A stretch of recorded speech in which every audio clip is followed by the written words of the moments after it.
What I hope to do in the next 30 minutes or so is three things. First of all, I'd like to increase your awareness and understanding of Royal Arch Masonry. Now, that may be fairly easy to do in some people's case, but in other people's case, there's probably very little I can say that you don't already know, because there's some very experienced Royal Arch Masons here on this particular call. But I also want to explain the special relationship between the craft and the Royal Arch, at least in the English Constitution. And then I'd like to inspire more brethren to want to become companions of the Royal Arch as soon as it's right and appropriate for them as individuals. So this talk is meant to be educational, and I'd like to think it can also be inspirational. It's certainly not a hard sell, and there's not going to be any forms uploaded. If you want to understand more, please ask me questions using the chat area, and we'll address them in the Q&A that will follow. I'd like everybody to keep their microphones muted during the talk itself, and indeed during the Q&A, and we'll open up microphones as and when appropriate. And if you, as a result of this, want to know more, then I can point you in the right direction. And if ultimately you'd like to think about joining the Royal Arch, then I can indicate the appropriate people for you to talk to locally. So just to start with, and so I know just a little about my audience, please can you just put your hand up or wave at me if you are a Royal Arch Companion?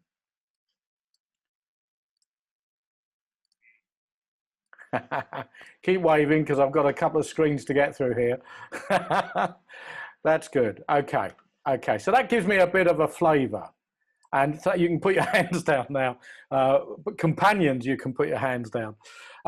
So I should explain that this talk is about the Royal Arch in the English Constitution. Now, there are various differences in the Royal Arch as practiced in others, in Scotland and Ireland, and Grand Lodges that came from them. So there is very much a focus upon the English, rather quirky system that we have under United Grand Lodge and our Supreme Grand Chapter. But before we approach the Royal Arch, what I'd like to do is just get a reflection on the Master Mason's degree. So let's just briefly remind ourselves of what the craft in English Freemasonry, at least, considers to be the Masonic step immediately preceding it, the degree of Master Mason. Now, in that degree, some rather ambitious and impatient, but on the other hand, senior and experienced craftsmen sought to gain the secrets of a Master Mason so that they could be promoted to that rank. Now, their actions resulted in a tragedy and a loss. They also led to an understanding of rather high and selfless moral principles that serve us very well in life and help to make us better people. However, are these morals sufficient for the inquiring or philosophical mind? Do the teachings of the third degree fulfill our journey to become a complete man? Or does the third degree leave us wanting something a little more? Perhaps it doesn't quite take us as far as that which fundamentally defines us as human beings. And for me, that brings us to the Royal Arch. So the Royal Arch has been described as the essence of Freemasonry, the foundation and keystone of the whole Masonic structure, and the root, heart, and marrow of Freemasonry. Brethren, that's strong stuff. But what exactly is the Royal Arch, and why does it occupy such a high status? In the English Constitution, the Royal Arch is a Masonic order closely connected or indissolubly linked to the craft. We consider it to be the second part of an entity which we call pure Ancient Masonry, which comprises the 3 degrees of the craft plus the Order of the Holy Royal Arch. So today, in the English Constitution, we describe the Royal Arch as completing the journey that we began in the craft. Now, some will mistakenly tell you that it completes the third degree. It does not. The third or Master Mason's degree is a complete degree in itself. And it's unfair, I think, to candidates for that degree to suggest otherwise. However, the Royal Arch does address matters that are not fully resolved in the third degree, and it brings to a conclusion the story that is told then. So for me, it's a bit like novels that finish a chapter on a cliffhanger. You just have to read the next chapter, and that is what the Royal Arch represents. Now, the events described in the English Royal Arch ceremony of exaltation take place almost 500 years after those in the third degree. It tells the story of how the secrets which were lost as the result of the tragedy which was described in the third degree, how those secrets were eventually rediscovered and restored. But the Royal Arch also completes a journey. The candidate started his personal journey seeking to become an apprentice in a craft lodge. He was the equivalent of operative Freemasonry's dirty-kneed 14-year-old boy who became indentured to a master mason. Now, much later, as a result of his progress and self-improvement through the craft degrees and the Royal Arch's exaltation ceremony, he attains the rank of a prince and a ruler. As we are told in all degree ceremonies, he qualified for progress on the basis of his merit and ability. To quote the words of the Royal Arch ceremony itself, he is granted admission as a reward of merit. Of course, the story in the Royal Arch, just like those in the preceding degrees, is allegorical. The material loss and rediscovery described in its narrative is signposting milestones on our personal, moral, philosophical, and spiritual journeys. So the Royal Arch alludes to a philosophical and spiritual matters that were not resolved in the third or Master Mason's degree. And just as King Solomon's temple is not completed in the craft, nor have we completed our journey until we become Royal Arch Masons, Royal Arch Companions.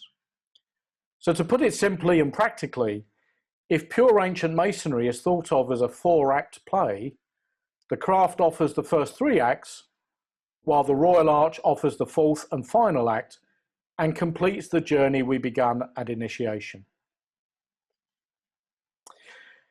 So why is the Royal Arch separate from the craft? Now, the answer to this question requires some understanding of English Freemasonry's unique and rather quirky history. I will keep my explanation brief.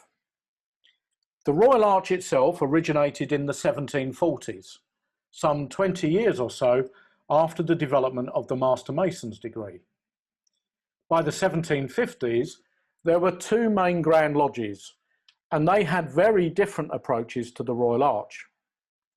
The Premier Grand Lodge, nicknamed the Moderns, considered the Royal Arch to be separate from the craft, and they eventually set up the Excellent Grand and Royal Arch Chapter, the first ever sovereign body for the Royal Arch to govern and regulate the degree.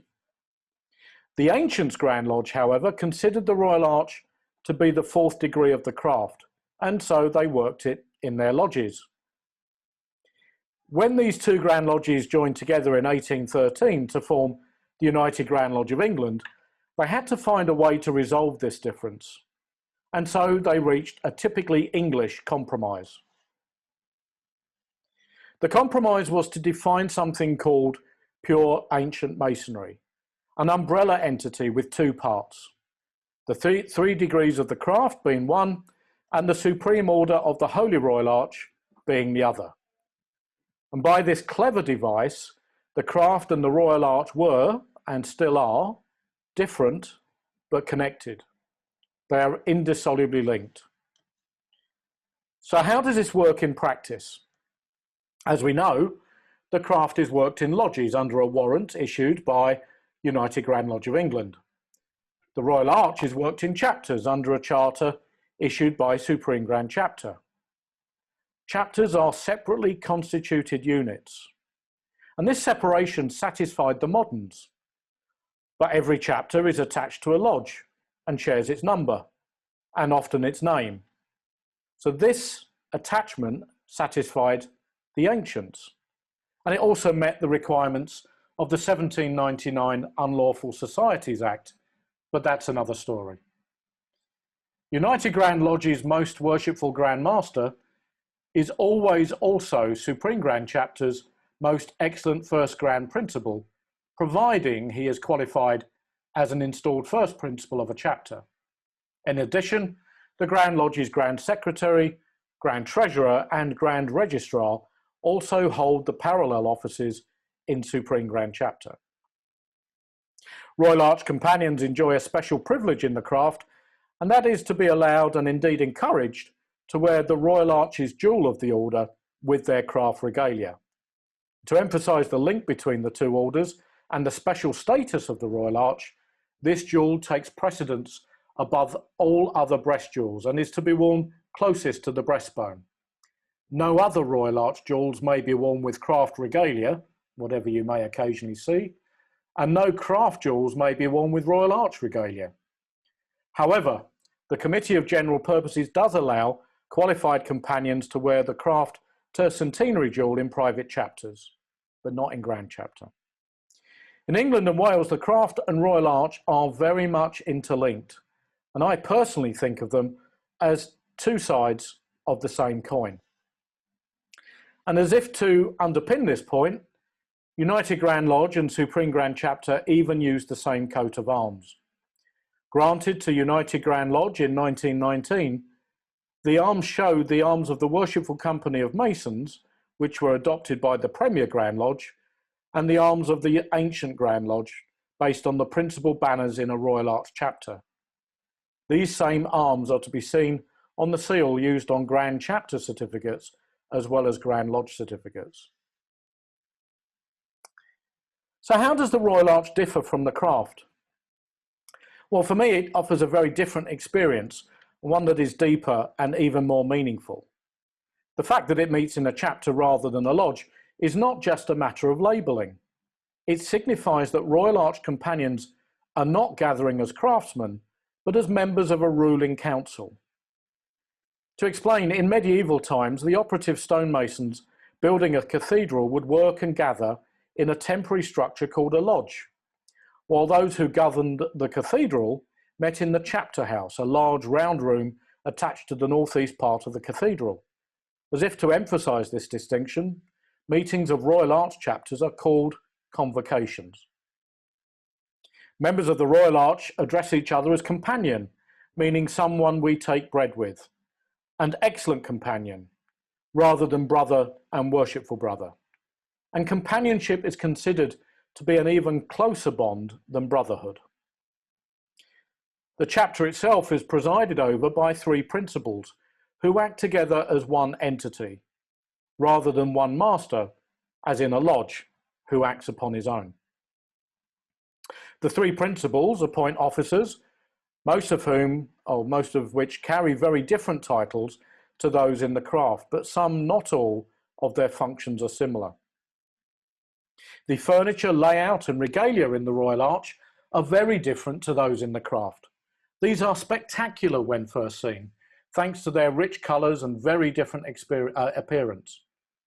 Indeed, the ceremony of exaltation is one of the most colourful and rewarding ceremonies in Freemasonry, and leaves a deep and lasting impression on all those who experience it.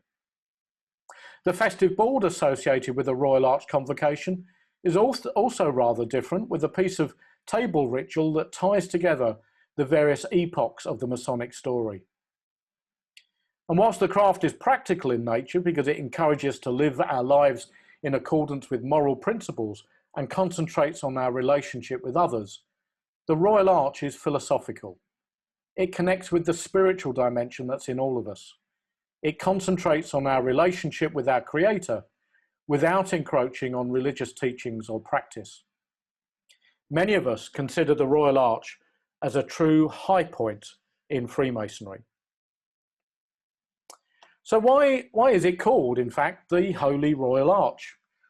Well, it's holy because the ceremony has sacred or holy, although not religious, elements.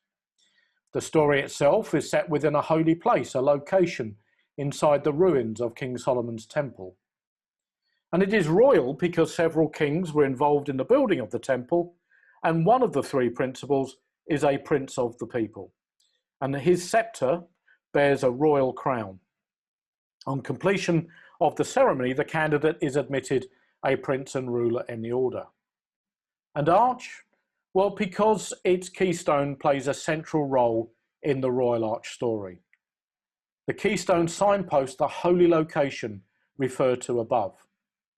However, the keystone does not appear anywhere in craft ritual, which is only concerned with squares, levels, and perpendiculars.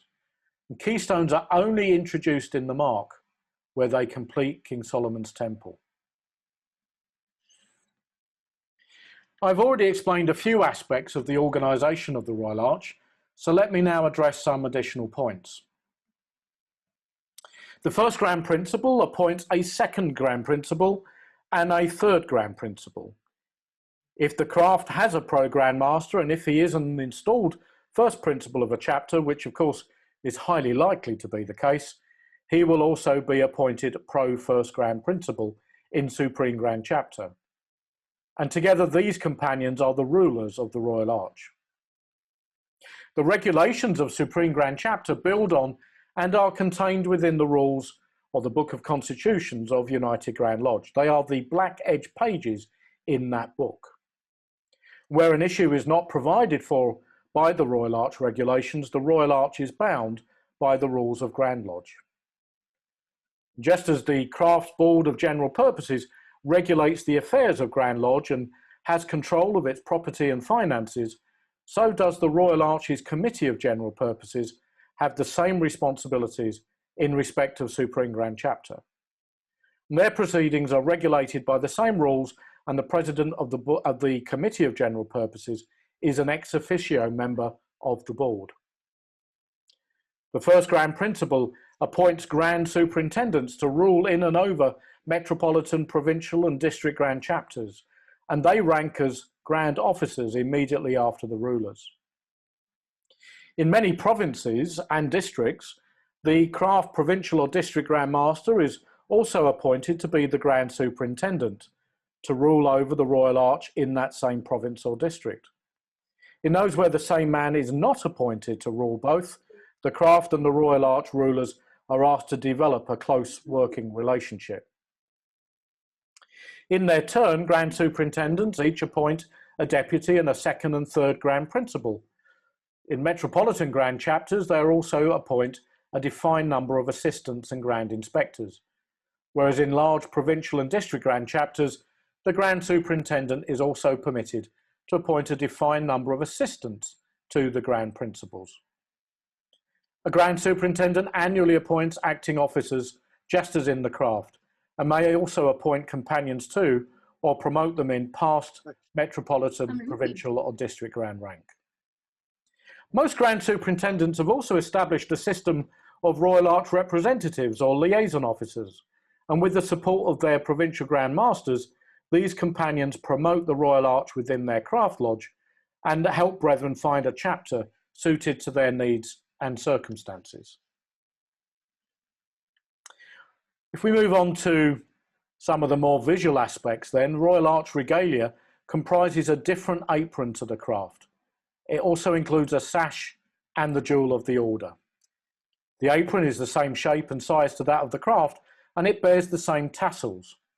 There are no rosettes or levels on the apron, but the symbol of the Royal Arch, the triple tau, appears in a triangle on the triangular flap.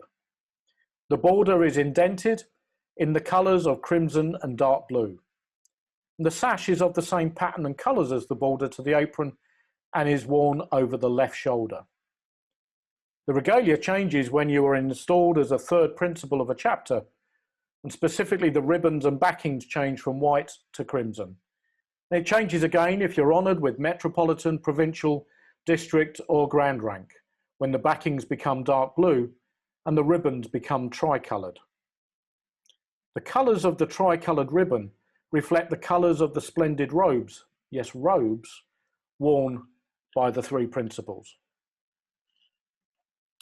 If we look at the jewel of the order, I've already referred to this once, but its ribbon changes in line with the ribbons of the apron. Companions wear the jewel with the white ribbon, installed principals wear it with the crimson ribbon, and holders of Metropolitan, Provincial District and Supreme Grand Chapter rank wear it with the tricoloured ribbon. The jewel itself has a deeply meaningful design, and a great deal can be learned from its close study. Now we move on to something that excites a lot of Freemasons, the tie. Well as different regalia, Royal Arch Masons wear a different tie to the craft. The tie displays the triple tau, the symbol of the Royal Arch. Otherwise, the dress code is exactly the same as in the craft. This tie can be worn in craft lodges as well as in Royal Arch chapters. So if we put all the regalia and dress together, this is what two rather handsome, I think, Royal Arch Masons look like when properly dressed in their regalia. I haven't got a clue who the chap on the right is. So why should anybody join the Royal Arch? Well, very worshipful brother and excellent companion John Hamill, who was the 1993 Prestonian lecturer and a very highly respected Masonic historian and former librarian at the Library and Museum of Freemasonry, John gives 4 reasons. First of all, because of the indissoluble link between the craft and Royal Arch as the two components of pure ancient masonry. His second reason is to complete the journey of a man from the practical principles taught in the craft to the spiritual aspect of our nature as explored in the Royal Arch. John's third reason is because the ceremony of exaltation itself, which is one of the most beautiful, colourful and thought-provoking ceremonies in Freemasonry, in which those secrets which were lost and substituted during the Master Mason's degree are rediscovered. And finally, because of the companionship and enjoyment that comes from meeting a wider circle and from the increase in Masonic experience and knowledge. Now, in addition to John's views, I would encourage all craft Masons to ask other Royal Arch Masons for their views. Each will have his own perceptions, interpretations, and experiences of the Royal Arch, and I think it's well worth getting a range of opinions. One thing you are quite likely to find is that many Royal Arch Masons are still making sense of the ceremony themselves, and they are learning or trying to interpret its symbolism and its meaning. You see, the Royal Arch is deeper than the craft and more challenging. And every time I witness or take part in one of its ceremonies, I get a new insight, a new aha moment. So for me, a very good reason to join the Royal Arch is that it just keeps giving. So when can you join? Well, the right time for you will depend on you as an individual, but as far as the regulations are concerned, originally the Royal Arch was restricted to past masters of the craft. However, this requirement was removed in 1823, and since 1894, the waiting period between being raised to the 3rd degree in the craft and being exalted into the Royal Arch has been just 4 weeks.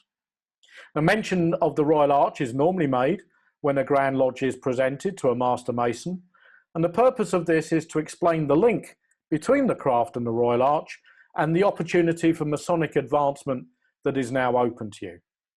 You might find that some brethren will use it as a chance to encourage or invite you to join. Many companions take the view that you should consider joining the Royal Arch before you are installed as Master of your lodge. Some provincial Grand Masters prefer their officers to be Royal Arch Masons, although very few restrict appointments to companions. All this said, no pressure should be applied to coerce you to join the Royal Arch, or indeed any other order for that matter. The decision whether to join and when to do so must be yours. And for many of us, the Royal Arch enhances our membership and our enjoyment of the craft, but it's not essential to it. This position is fully supported by the rulers, and it's spelled out in step 9 of the members' pathway, which I wrote after consultation with the 3rd Grand Principal. The Grand Master himself has made clear his expectation that no Mason should be joining other orders without first completing his journey in pure ancient masonry by becoming a member of the Holy Royal Arch. And by other orders, incidentally, the Grand Master was referring to the many other Masonic bodies that one can join after becoming a Master Mason. Each of these can be thought of as additional or progressive parts of the Masonic story. If the Craft and Royal Arch together comprise a 4-act play, these other orders are the appendices, sequels, or spin-offs. They amplify the core story, and each is run by a sovereign body separate from the Craft. You'll note, incidentally, from this diagram that the Royal Arch, along with the mark in some cases, is a necessary qualification for certain other Masonic orders under the English Constitution. So if anybody is still in any doubt, this for me just demonstrate how important and central the Royal Arch is to the Masonic story. So how does anyone join the Royal Arch? Well, the first step is to speak to your personal mentor and your Royal Arch representative or liaison officer. The first of these will help you decide whether your understanding and appreciation of the craft is sufficiently well developed and whether you are ready for the deeper or more advanced form of Freemasonry that is the Royal Arch. And the second will help you find a chapter that's well suited to you and your circumstances. In choosing a chapter, you might first think about what you want in terms of the following features. You might, for example, want to consider the dates, meeting places, and costs or affordability. But then there's also the issue of the number of people in the chapter. Do you want a large chapter or a smaller and more intimate one? That in itself might also help you to consider how long you want in order to progress to the chair. Do you want a rapid progression or a longer one? Some chapters now, thankfully most of them, have adopted the advice to share out their ritual and ceremonial work, but there are some that don't. And you might want to also consider whether you wish to meet with essentially the same people as in your craft lodge, or whether you prefer to meet new people. I strongly suggest, if you're considering these issues and your options open to you, that you discuss them with your personal mentor and the Royal Arch representative or liaison officer before you accept any invitation to join a particular chapter. In terms of the cost, well, most chapters meet 3 or 4 times a year. Joining fees and annual subscriptions are much lower than craft lodges, although dining fees are at a similar level. The Royal Arch doesn't have its own charities, and there is less emphasis on raising money. However, Royal Arch chapters often support craft charity festivals, and sometimes they support local charitable causes. And therefore, some do make charity collections and hold raffles. The regalia itself costs just a little bit more than the craft, although it can be stored and carried in the very same briefcase. For me, overall, the Royal Arch offers excellent value for money. So how do you find out more? Well, Supreme Grand Chapter, first of all, has a very informative website. There's the link on the screen there, and it's simply supremegrandchapter.org.uk. And most provinces or districts also have their own websites. There are many excellent books that tell you about the Royal Arch, including Keith Jackson's excellent Beyond the Craft, which is published by Lewis Masonic and is also available from Amazon and other Masonic booksellers. You can also ask any Freemason who wears the Royal Arch Jewel of the Order to tell you more. And as I've suggested, your best advisors are your personal mentor and your Royal Arch representative. Probably the main point of contact will be your local metropolitan, provincial or district Grand Scribe E.